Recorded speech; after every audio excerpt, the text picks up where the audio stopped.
Justice Stewart defined obscenity under the First Amendment as, I know it when I'll see it. Well, Senator Chapman, this business-busting bill has turned Iowa into a four-letter word, and it effectively puts a closed for business sign on Iowa. Even with the amendments proposed, throughout this radical and extreme bill, there is punishment.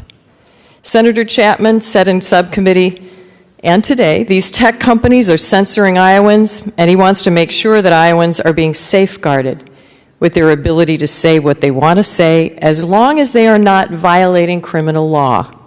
He says he no longer wants to foot the bill for their censorship.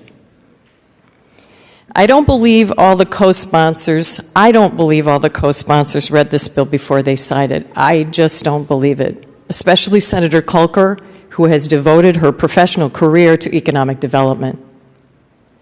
This bill is complicated. It basically says someone, anyone, can make a complaint to the Attorney General if they feel their comments on a platform were limited, blocked, or restricted under free speech. Also, the big tech company could not restrict downloads from apps or the ability to purchase publications or merchandise. And here's where the Attorney General would come in.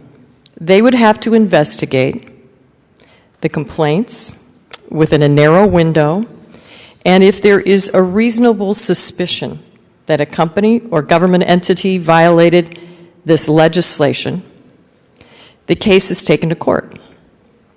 And I'm not sure if the amendment added a higher standard of proof, Senator Chapman, so I'll give you that. The Attorney General's office says these cases could take anywhere from 1.5 years to 3 years to get to court based on their experience with Microsoft and other very large corporate lawsuits that they've done. As we've heard from the AG's office, the complaint system has unrealistic expectations. The way it's set up may meet Senator Chapman's goal of an obligation to protect Iowans, but realism plays out here. And the very goal to protect Iowans will cost Iowans. It will take millions of taxpayer money to make this work. If the court rules under this bill that it was protected speech, that big tech platform, whether it's Facebook, Apple, Google, Microsoft, Amazon, etc., would no longer reap rewards it's received from counties, cities, school districts, or townships. Now, your amendment did alleviate some of that on school districts.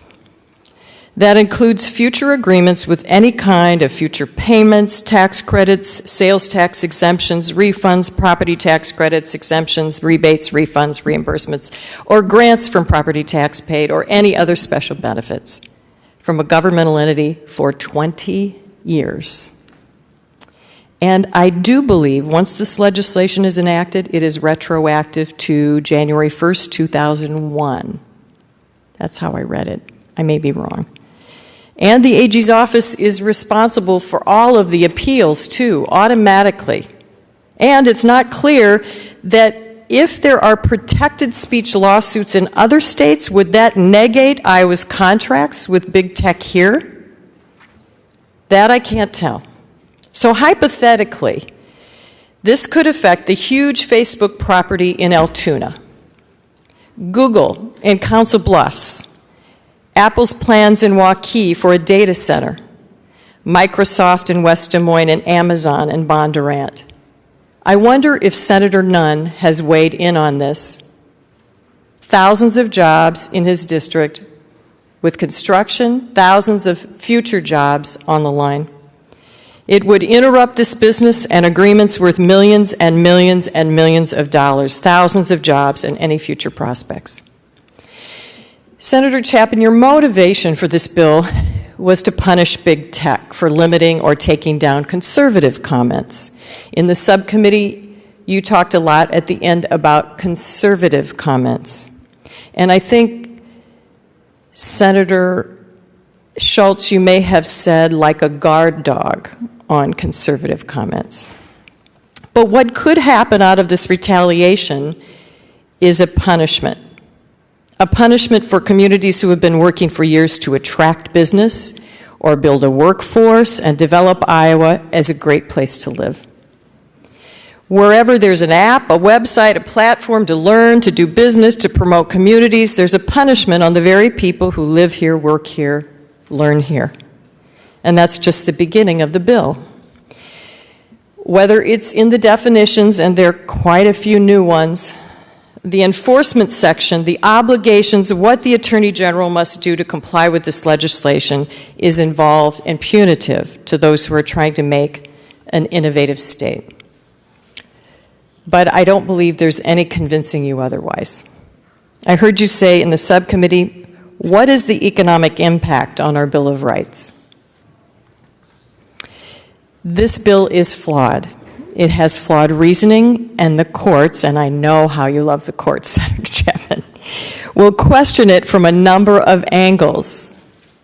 The First Amendment, the Contract Clause, and Section 230.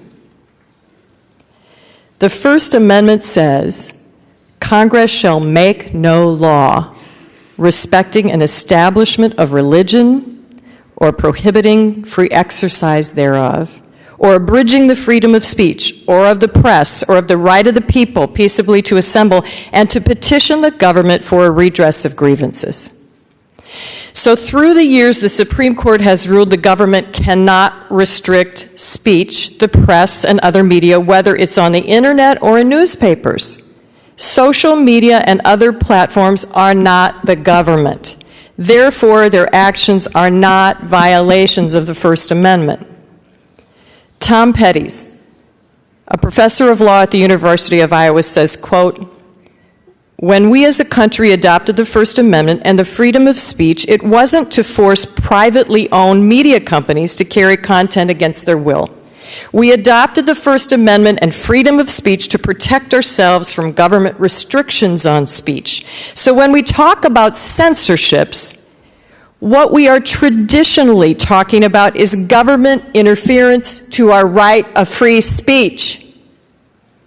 And the government, with all the power it holds and the messages it doesn't want out, we don't usually use the word censorship when we talk about private entities refusing to say things or carry speech they don't want to say. He goes on to say, because social media platforms are not the government, they, as a constitutional matter, are free to draw the line wherever they like. The First Amendment doesn't oblige them to carry speech of a particular kind. Essentially, Senator Chapman, no one is forcing us to go on social media. We are all free to take our comments to the steps of the Capitol or to the real town square, if we please. And the First Amendment, let alone the spirit of the First Amendment, doesn't protect communication that amounts to a conspiracy to commit a crime, and certainly not murder. Much of this argument over the last few years has been around Donald Trump's posts and tweets. Trump's comments, whether it was the Clorox comment or his words during the rally to storm the Capitol and overturn the election, repeatedly endangered human life. Senator Chapman, your bill says these private companies may restrict content if it is criminal. If someone said they were going to shoot me or get me, and that actually happened when I was a reporter, I would think that is offensive, if not criminal. But we hear a lot of, well, he didn't mean it. He was just kidding. And there is doubt cast and a gray area invented, which influences a lot of people who get mad when those comments are taken down. Let's apply the First Amendment to our conversation here today. Under debate and decorum, Rule 9. The senator shall confine all remarks to the question under debate and shall avoid discussing personalities or implication of improper motives. No questions except by the senator recognized shall be entertained after a senator is recognized to give final remarks. Here, in the Senate, is that a ban on free speech? Can I not say something in this very chamber when I can say it outside on the steps of the Capitol for all to hear? We have conduct rules in place, but we can't say anything and everything we want without a point of order being called. For every action, there's a reaction, but that's science. Why is that? You, Senator Chapman, as the President of the Senate, are the arbiter of free speech, and you cast judgment and penance on what or when a violation occurs, just like what you say big tech is doing. Rule 9 does not clearly state the president can demand people come to the well or that the president can cast penalties and apologies must be made. Free speech, rules, and we are the government. Then there's the contract clause found in Article 1 of the U.S. Constitution. This is found in an area of the Constitution that lists prohibitions on the states when intruding on a contract. For the most part, a state can't enact a law that retroactively obstructs a private contract or even one that involves the government. This means that a state law can't hinder a legally binding contract that had already been made between two or more parties. And thirdly, Section 230 of the Communications Decency Act. This is part of the bill that you were taking out. You already took that out. But it also shows your initial intent for the legislation. Members of Congress have been threatening to strip Section 230 from the Act for years. I believe that removing it could make platforms to restrict even more. 230 allows for discussion and controversial ideas within limits, and they are also free to determine guidelines, enforcement, and removal. Without this, they'd be held liable. So to be restrictive or let it rip, which could lead to deeper trouble. You said in the subcommittee that you want to change the behavior of big tech. I understand, but I disagree with the way that you're doing this. There's a better way to make this happen.